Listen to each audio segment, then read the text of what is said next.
زوجہ سے جو ہم بستری ہے وہ صرف اسی راستے میں جائز ہے جس سے اولاد ہوتی ہے، کیونکہ عورت کو اللہ نے بنایا ہے نسل بڑھانے کے لیے. تو کوئی بھی ایسا ہم بستری کا طریقہ اختیار کرنا جو نسل بڑھانے کا ذریعہ نہ ہو، یعنی وہ نیچرل نہ ہو، تو وہ حرام ہے. تو اس میں اللہ نے یہ حکم دے دیا. تو اس سے صاف یعنی حدیث سے بھی پتہ چلتا ہے اور تمام فقہاء کا اجماع بھی ہے اس آیت کی روشنی میں کہ مسئلہ تھوڑا حیا کے خلاف ہے، لیکن میرا خیال ہے بتانا ضروری ہے کہ پچھلے راستے سے عورت سے ہم بستری کرنا بالکل حرام ہے، ناجائز ہے.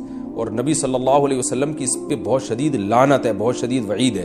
تو یہ بالکل اللیگل ہے اسلام میں کہ عورت کے پچھلے راستے سے اس سے ہم بستری کی جائے. جو لوگ لڑکوں سے بدفعلی کے عادی ہوتے ہیں ان کو یہ ایک چسکا لگ جاتا ہے، تو یہ حرام ہے، ناجائز ہے، کیونکہ اللہ نے بتا دیا کہ یہ تمہارے لیے بمنزلہ کھیت.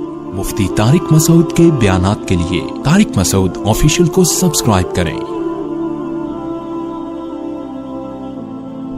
طارق مسعود آفیشیل.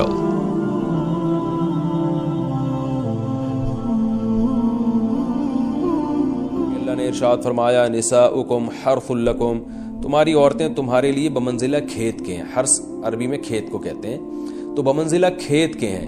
جیسے بیج ڈالا جاتا ہے کھیت میں اور اس سے پیداوار بڑھتی ہے، تو عورت کی جو ایک حیثیت ہے، نیچر نے جو اس کی ایک حیثیت متعین کی ہے، وہ بھی ایک نسل بڑھانے کا ذریعہ ہے، جس میں مرد کا جو اسپم ہے وہ بطور بیج کے ہے اور جو اولاد ہے وہ ایک پیداوار کی طرح ہے.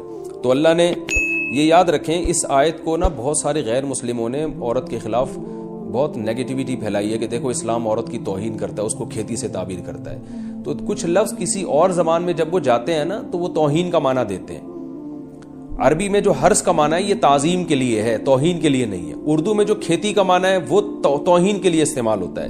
کھیتی یعنی جو پاؤں میں روندی ڈالنے والی، اور زمین جو ہے پاؤں میں گویا روندی، اس کو روندا جا رہا ہے. تو اس لیے اس کا اردو میں بالکل اسی طرح جو لوگ ترجمہ کر دیتے ہیں کہ عورتیں تمہاری کھیتیاں ہیں، تو یہ ترجمہ میرا خیال ہے اس لیے درست نہیں ہے کہ اردو میں اس کا مفہوم ہی چینج ہو جاتا ہے. یعنی گویا ایک عزت کے لیے جو لفظ اللہ نے استعمال کیا وہ ذلت کا ذریعہ بن جاتا ہے. تو اس لیے کسی بھی زبان میں جب ہم کسی بھی لفظ کا ترجمہ کرتے ہیں تو اس زبان کے ہمیں محاوروں کو دیکھنا چاہیے کہ اس زبان میں یہ لفظ کس معنی میں استعمال ہو رہا ہے. مثال کے طور پر ہو سکتا ہے کتا کا لفظ کسی زبان میں وفاداری کے لیے استعمال ہوتا ہو، کسی کو لوگ ڈاگ کہتے ہوں تو اس کا مقصد ہوتا ہے وفادار انسان ہے، لیکن ہمارے ہاں اردو میں گالی ہے وہ. اور آپ بولیں کہ بھئی وہ فلاں قوم ڈاگ کہتی ہے تو ہم کتا کہیں گے، تو آپ جب اس کا ترجمہ اردو میں کریں گے تو کتے سے نہیں کر سکتے. تو اسی طرح یہ عربی کا جو لفظ ہے اس میں بھی یہ چیز غور یعنی ملحوظ رہنی چاہیے. تو اس لیے اس کا ترجمہ کیا جائے گا تمہاری عورتیں تمہارے لیے پیداوار بڑھانے کا ذریعہ ہیں، نسل بڑھانے کا ذریعہ ہیں.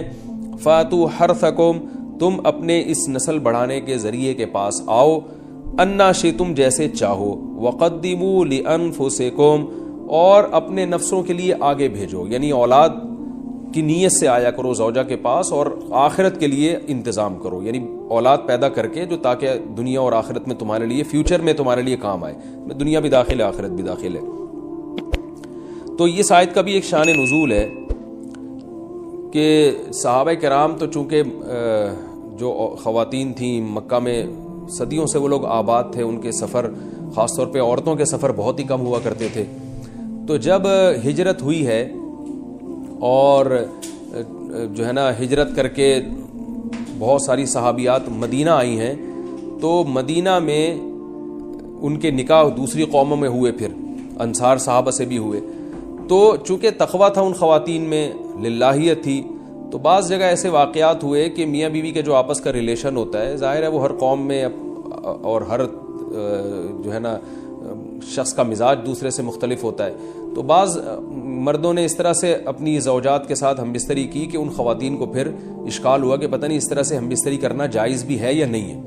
تو انہوں نے نبی صلی اللہ علیہ وسلم سے یہ مسئلہ پوچھا کہ یا رسول اللہ، ہمارے شوہر ہمارے پاس اس طرح سے آتے ہیں تو کیا یہ جائز ہے یا نہیں.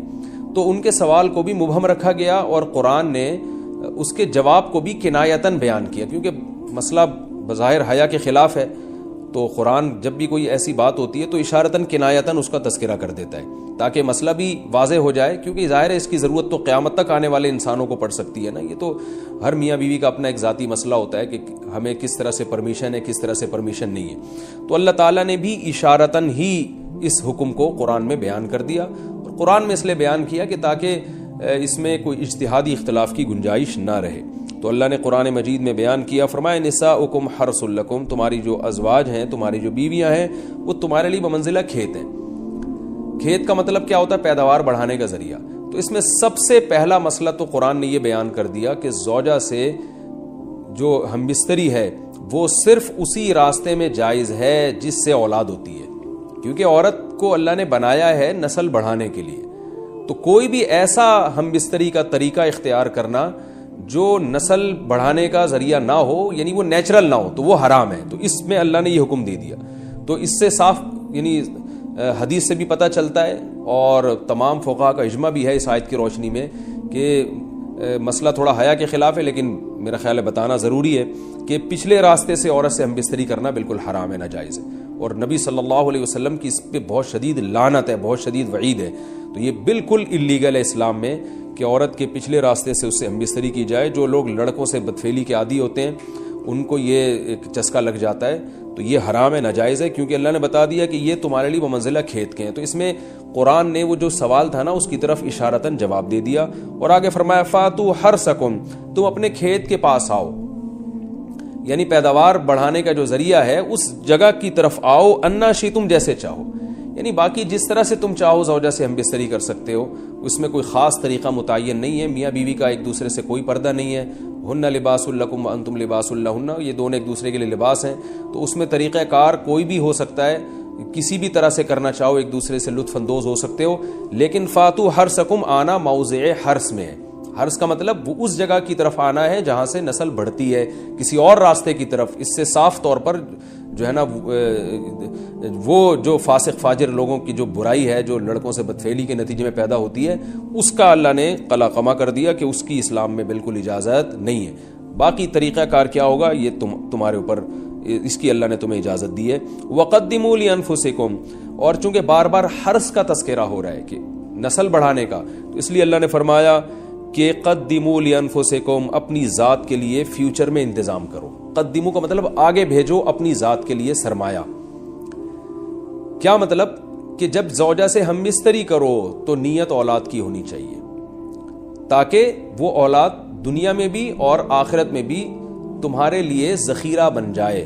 تو یہ نسل بڑھانے کی بہت زبردست ترغیب ہے اس آیت میں، اور اس آیت میں اللہ نے عورت کا کہ بہت ساری ذمہ داریوں میں سے ایک بڑی ذمہ داری کا بھی بیان بتا دیا کہ عورت کو اللہ نے بنایا ہے، جو مرد اور عورت کا جو فرق رکھا ہے نا، اس فرق کی بڑی وجہ یہی ہے کہ مرد کے اسپرم کو اللہ نے بیج کے طور پہ پیدا کیا ہے، اور عورت کو اللہ نے زمین کے طور پہ۔ تو بیج اور زمین کے ملاپ کا بنیادی مقصد ہی نسل بڑھانا، پیداوار بڑھانا ہوتا ہے، نہ یہ کہ نسل روکنا۔ آج فیملی پلاننگ والوں نے اس آیت کی دھجیاں اڑا دی ہیں، اور جو پوری دنیا میں ایک بیہودہ قسم کی تحریک چل رہی ہے، یہ آیت بالکل اس کی نفی کر رہی ہے۔ اس لیے اللہ نے فرمایا، اچھا اللہ نے اس کا بھی جواب دے دیا کہ جو فیملی پلاننگ والے کہتے ہیں نا نسل بڑھنے سے تمہارا نقصان ہوگا، خرچے بڑھ جائیں گے، تو اللہ فرماتا ہے قدموا لانفسکم، تمہارا فیوچر بن جائے گا، سنور جائے گا، کیونکہ اولاد پہ اتنی انویسٹمنٹ نہیں ہوتی جتنا اس کا آؤٹ پٹ ہوتا ہے۔ ان پٹ کم ہے، آؤٹ پٹ زیادہ ہے، انویسٹمنٹ کم ہے، اس کے جو پروفٹ ہے وہ زیادہ ہے، دنیا میں بھی اور آخرت میں بھی۔ تو اللہ نے فرمایا اپنے نفس کے لیے، فیوچر کے لیے انتظام کرو، بڑھاپے کے لیے انتظام کرو۔ تمہارے بیٹے ہوں گے، بیٹیاں ہوں گی، پوتے ہوں گے، نواسے ہوں گے، بہویں ہوں گی، یہ دنیا کا مستقبل اور آخرت کا مستقبل کیا ہے۔ جو عبداللہ بن عمر رضی اللہ تعالیٰ عنہ نے جب نکاح کا ارادہ ترک کیا تو آپ کی جو ہمشیرہ تھی حضرت حفصہ، انہوں نے فرمایا کہ نکاح کرو، تمہارے اولاد ہوگی، دنیا سے جاؤ گے تو تمہارے لیے دعائیں مانگے گی، تو یہ آخرت کے لیے ذخیرہ ہے۔ تو اس لیے اللہ نے فرمایا کہ آخرت کے لیے ذخیرہ کرو، واتقوا اللہ، اور اللہ سے ڈرو، واعلموا انکم ملاقوہ، اور جان لو کہ تم نے ایک دن اللہ سے ملاقات کرنی ہے۔ تو جتنے حکام اللہ نے تمہیں اس آیت میں دیے ہیں ان تمام حکام کو تم نے فالو کرنا ہے۔